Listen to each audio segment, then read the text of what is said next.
Did you know that 85% of people believe they aren't creative? Yet, studies show that nearly everyone has the ability to unlock creativity. It just takes the right approach. And here's a shocker. Some of the world's most famous creative minds, like Albert Einstein and Steve Jobs, didn't just discover creativity. They developed it over time with certain habits.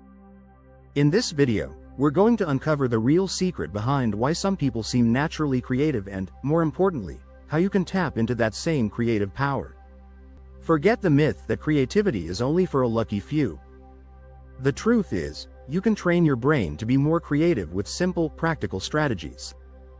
We'll dive into how to use boredom, embrace discomfort, and even break your routine to spark new ideas. If you've ever felt like creativity was something others had and you didn't, stick around. What you're about to learn could change the way you think forever. Chapter 1. Creativity is not an inherited trait. It's a muscle. Creativity isn't something you're born with. It's a skill you develop over time. Just like any other muscle, the more you use it, the stronger it gets. Studies show that regular practice can improve your ability to think creatively. In fact, researchers have found that our brains are capable of rewiring themselves with enough practice. The concept is known as neuroplasticity, and it means that even if you don't feel naturally creative, you can become more creative with consistent effort. Creative practices like writing, drawing, or solving puzzles can all help strengthen this skill. In The Creative Habit by Twyla Tharp, she talks about how building a creative routine is key to unlocking your full potential. She believes that routine is the foundation for creativity, not the enemy. When you dedicate time each day to a creative task, your brain starts thinking in new, unexpected ways. The trick is to make creativity a habit. The more you create, the more creative you'll become. Another interesting fact. Researchers from the University of California found that engaging in activities like journaling or brainstorming for just 15 minutes a day can boost your creative output significantly. You don't need to spend hours. Small daily efforts lead to big changes over time. Remember, creativity is like working out a muscle. Start small, keep practicing, and watch yourself grow. Chapter 2. Breaking the box. Why being weird is a superpower. When we think of creativity, we often think of the out-of-the-box thinkers. But here's the thing. The box doesn't even exist.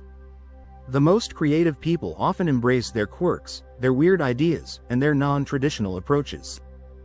This is the true power of creativity, finding value in the unconventional. People like Steve Jobs, who famously didn't follow traditional paths, revolutionized industries with their weird ideas. Being strange or unconventional isn't something to hide, it's something to embrace. Research from the University of Florida reveals that people who practice nonconformist thinking are more likely to come up with groundbreaking ideas. It's the weird, unexpected thoughts that often lead to innovative solutions. Creativity thrives when we stop trying to fit into a mold and start thinking in new, offbeat ways. A great quote from Originals by Adam Grant says, "The most creative people are often those who spend time with others who push them to think differently." Surround yourself with weird thinkers, those who challenge norms, and watch how your creativity flourishes. Incorporating some weird into your daily routine, whether it's a quirky hobby or simply approaching a problem from an odd angle, can kickstart your creative thinking.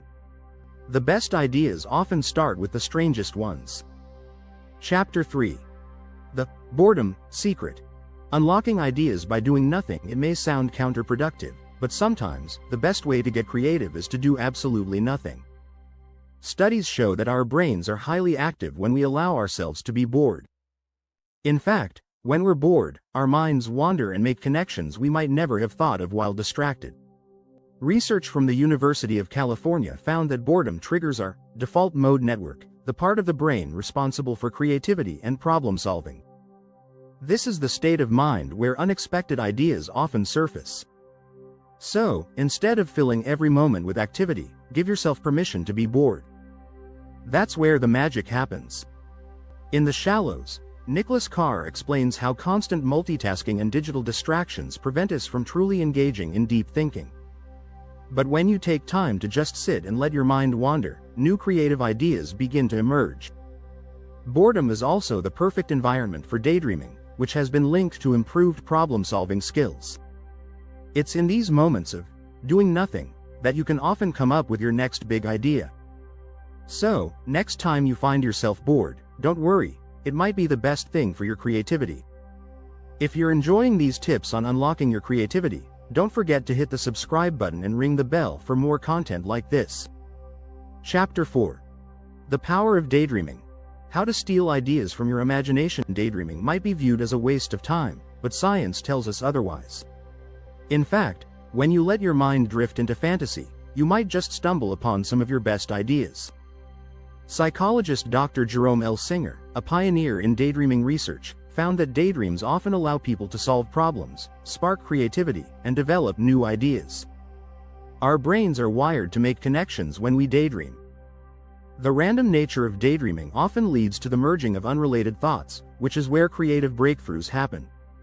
A 2014 study from the University of California, Santa Barbara, found that people who daydreamed while doing a mundane task came up with more innovative solutions to problems than those who focused solely on the task. Daydreaming isn't just about zoning out, it's about letting your imagination roam freely.